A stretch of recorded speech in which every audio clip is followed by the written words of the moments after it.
Hello everyone, इस video में हम डिस्कस करने वाले हैं स्केलेटल मसल रिलैक्सेंट एसएमआर। ये नॉर्मल फिजियोलॉजी अगर हम इसकी देखें तो क्या होता है, सबसे पहले नर्व इम्पल्स जनरेट होती है, उससे एसिटाइल कोलिन रिलीज होता है जो न्यूरोट्रांसमीटर होता है। वो न्यूरोमस्कुलर रिसेप्टर पे जाएगा, नर्व टू मसल रिसेप्टर पे, वहाँ पे डीपोलराइजेशन करवाएगा। इससे क्या होगा, कॉन्ट्रैक्शन ऑफ मसल होता है।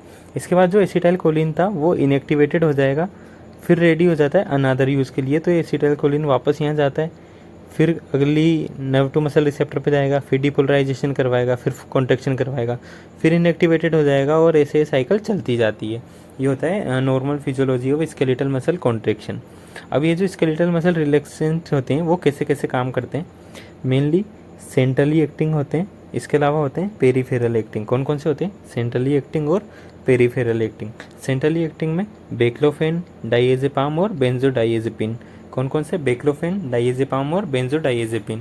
पेरीफेरल में दो टाइप के आएंगे, एक तो वो जो न्यूरोमस्कुलर जंक्शन पे काम करेंगे, इसे हम क्या बोलते हैं, एनएम ब्लॉकर, जो न्यूरोमस्कुलर जंक्शन पे काम करेंगे। एक क्या है, जो डायरेक्ट एक्टिंग, जो डायरेक्ट मसल पे काम करेंगे, जैसे डेंट्रोलिन। अब जो डायरेक्ट काम करते हैं उसका एग्जांपल है डेंट्रोलिन। अब एनएमजे में जो हैं वो तीन टाइप के हो सकते हैं न्यूरोमस्कुलर जंक्शन पे काम करने वाले। एक हो सकता है डीपोलराइजिंग, जैसे सक्सिनाइल कोलिन। दूसरा हो सकता है नॉन डीपोलराइजिंग, जैसे डोक्साक्यूरियम और वेक्यूरोनियम। इसके अलावा तीसरा कैटेगरी आती है अदर्स, जिसमें क्या आ सकता है, बोटुलिनम टॉक्सिन ए। क्या आ सकता है, बोटुलिनम टॉक्सिन ए। ये हो गए स्केलेटल मसल रिलैक्सेंट के टाइप्स, सेंट्रली एक्टिंग और पेरीफेरल एक्टिंग। इसके बाद अगर हम एक एक करके इनके बारे में बात करें तो सेंट्रली एक्टिंग में क्या आ रहा है, बेक्लोफेन, डाइएज़ेपाम, बेंजोडाइएज़ेपिन। तो बेक्लोफेन के बारे में बात करें, पहले सेंट्रली एक्टिंग क्या करवाएगा, कॉम्बिनेशन में देते हैं हम इन्हें non steroidal anti inflammatory drugs के साथ कॉम्बिनेशन में देते हैं, ये सेडेशन करवाते हैं। बेक्लोफेन के बारे में हम बात करें तो ये क्या करवाता है, स्पाइनल कॉर्ड लेजन में काम आता है, मल्टीपल स्क्लेरोसिस में काम आता है, लेटरल स्क्लेरोसिस में काम आता है। ये हो गए इसके यूज़। और अगर इसके एडवर्स इफेक्ट देखें तो drowsiness, dry mouth, diarrhoea, confusion, vomiting, ये सब इसके एडवर्स इफेक्ट हो गए। इसके बाद जो दूसरे सेंट्रली एक्टिंग थे वो कौन कौन से थे, डाइएज़ेपाम और बेंजोडाइएज़ेपिन। ये कहाँ कहाँ यूज़ कर सकते हैं, टिटेनस में और मसल स्पाज में यूज़ कर सकते हैं। इनके एडवर्स इफेक्ट क्या क्या हो सकते हैं, सिडेशन और ड्राउजीनेस। इसके बाद ये जो होते हैं नर्व टू मसल ब्लॉकर, इनका कोई सीएनएस इन्वॉल्वमेंट नहीं होता। अगर हम बात करें सक्सिनाइल कोलिन की, क्योंकि वो एनएमजे में था, तो सक्सिनाइल कोलिन पहला था। वो कौन सा था, डीपोलराइजिंग में का एग्जांपल था सक्सिनाइल कोलिन। सक्सिनाइल कोलिन का स्ट्रक्चर कैसा होता है, two acetyl choline linked together. कैसा होता है इसका structure, two acetyl choline linked together.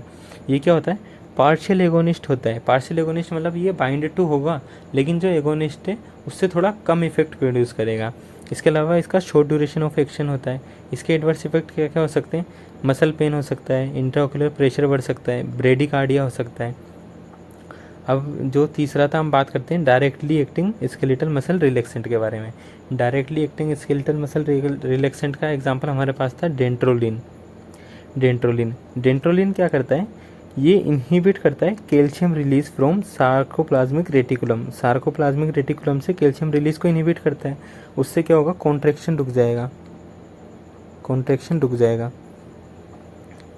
Contraction रुकने से क्या होगा, मसल रिलैक्सेशन होगा। क्या होगा, मसल रिलैक्सेशन होगा। इसे आईवी देते हैं हम हाइपरथर्मिया में, और ओरली देते हैं मसल स्पाज्म और स्क्लेरोसिस में। कब देते हैं, आईवी हम तब देते हैं जब हाइपरथर्मिया होता है, ओरली तब देते हैं जब मसल स्पैज्म और स्क्लेरोसिस होता है, ताकि स्केलेटल मसल्स को रिलैक्स करवा सके। इसके अगर एडवर्स इफेक्ट देखें तो क्या हो सकते हैं, ड्राउजीनेस, डायरिया, फटीग, वोमिटिंग और हेडेक। ये हो गया हमारा स्केलेटल मसल रिलैक्सेंट।